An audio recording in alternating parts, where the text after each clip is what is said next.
Today, in the very first episode of The Notables, Mario flies high in one of the most successful launch games of all time.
Super Mario World.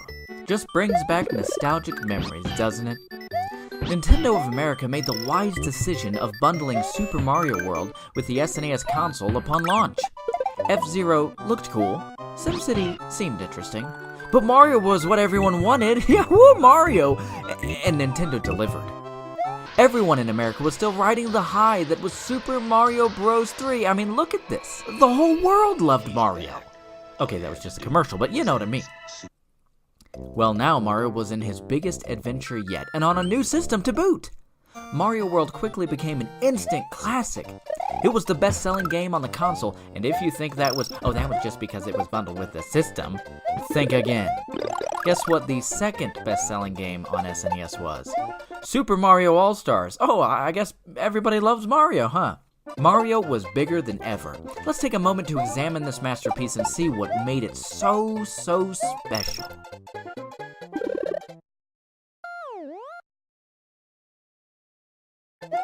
Mario World is instantly familiar for veteran players.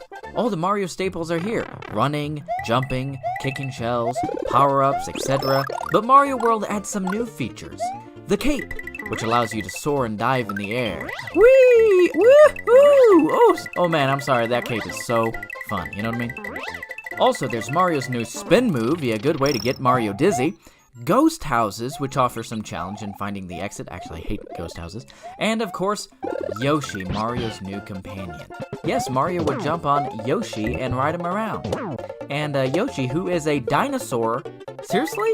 Well, you know, apparently the story is that Miyamoto wanted Mario to ride something in the third game, but obviously the hardware limitations kept that from happening. So we get Yoshi in the fourth game, but he's a dinosaur. You know, why can't you have Mario on a horse or something? Anyways, I guess it fits in with the silly atmosphere, you know, the silly nature of Mario games. But Yoshi is amazing. Gamers who thought this would be just another Mario game were in for a rude awakening. The cape is an awesome power-up. That takes some practice. You know, Mario can soar upward very quickly, but if you want to stay in the air, you have to learn how to maneuver and dip as you fly horizontally. A little tricky. The cape opened the game up to finding all kinds of secrets. Yoshi also changed things dramatically. He could stomp on certain enemies that Mario couldn't, and he could hold things in his mouth and then release them. I mean, for example, shooting flames? That's pretty amazing. And let's not forget that if you want to, you can jump off Yoshi and have him go to his death, just so you can make it to a platform, you meanie. Oh, sorry, Yoshi. R.I.P. Oh. Yeah, so Yoshi would react to certain items in different ways. So overall, there were a lot of new additions to Mario World.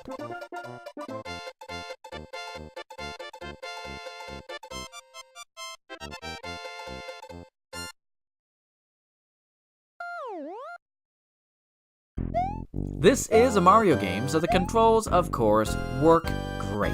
I mean, Super Mario Bros., the original Super Mario Bros., you can still play that game because those controls are so intuitive, so responsive, so good. You know, Mario handles like a dream here. You know, you can hold that button a little longer to make him jump a little higher, you can move him perfectly in the air. It certainly feels different when Mario's riding Yoshi, though. but the controls are still intuitive and tight, they're still good, and with precision platforming, that is a must. Ooh, certainly better than Sonic, that slippery devil.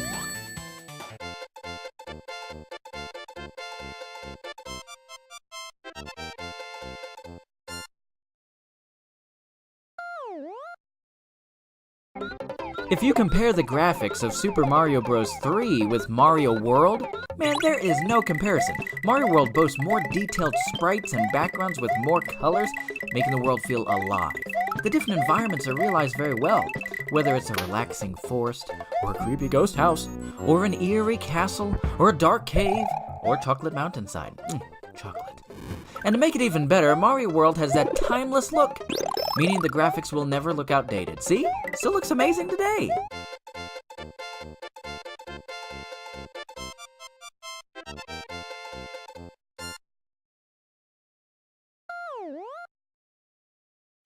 From beginning to end, Mario World is designed masterfully. Level design is excellent, offering plenty of challenges with precision platforming or tricky scrolling stages. You can freely move from level to level on the world map, which gradually takes you from one area to the next. The best part of the game is the exploration. Yes, there is a ton of things to find here, whether it's one-ups, or secret rooms, or a key that unlocks a path to a brand new world. Star Road! Yes, Star Road! If you want a challenge, you'll find it within the levels of Star Road. You know, like gnarly and tube-tacular and whatever. You know, all those cool words that the 90s gave us. Exploration is always rewarded, and if you're willing to take the effort to poke around in every nook and cranny, you'll usually find something. It's that sense of wonder that makes Mario World such a classic.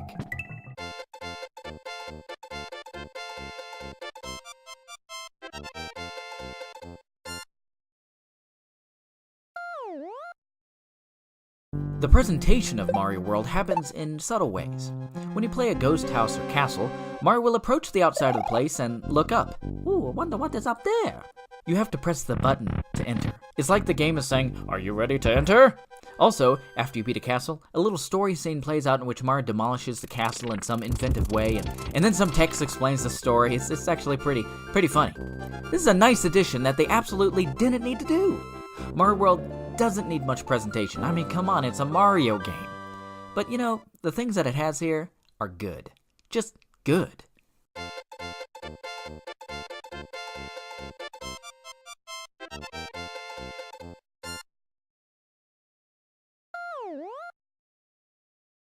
Early SNES games tend to have sounds and music that don't sound that good anymore, but Mario's World's sound and music holds up great.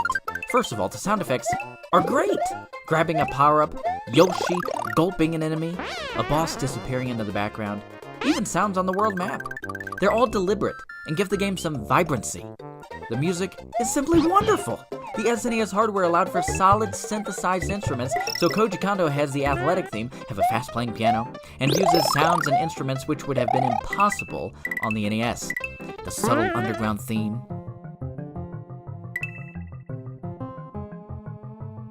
the creepy castle theme, the addition of bongos when you jump on Yoshi.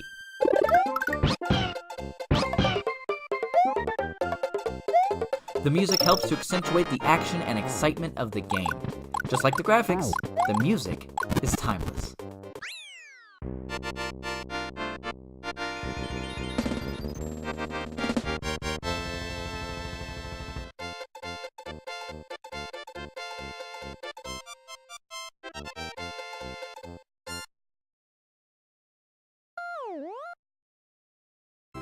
By this point in the series, you know the story. In fact, the game assumes you know the story, so they don't even bother telling you what happened. The manual, of course, fills you in. Mario and Luigi went to Dino Island for a vacation, and while they were gone, Bowser captured Princess Toadstool again. Surprise, huh? But Yoshi informs them that some of his Dino friends are also being held captive in castles by the Koopa Kids, so Mario sets off to save them. Nintendo's focus has never been on story, which is fine. No one plays a Mario game for the story. So this is easily the weakest part of the game. But again, it's really not a problem for the overall experience.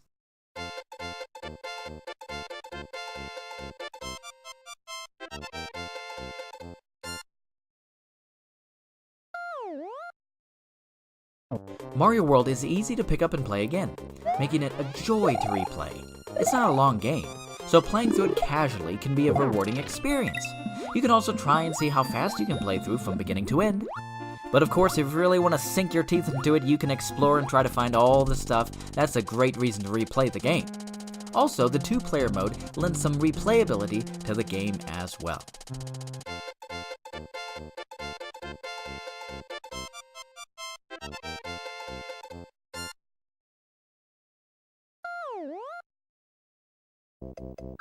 And speaking of 2 players, just like previous Mario games, Mario World has a 2-player mode in which player 1 is Mario and player 2 is Luigi. Of course, they're palette swaps of each other, but hey, stop complaining, okay?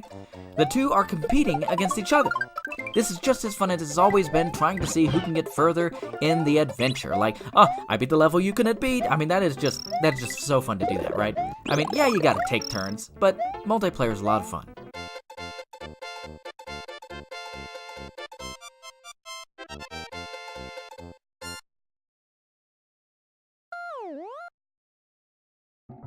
I've mentioned that the graphics and music are timeless, but that goes for the entire experience. Mario World is a timeless game. It will never feel old or outdated. It plays just as well today as it did when it was first released. It is perhaps the greatest Mario game of all time, and that is saying something. It is also possibly the greatest 2D platformer of all time, and that is also saying something. It is more than just a gem on the SNES. It is the crown jewel of the console.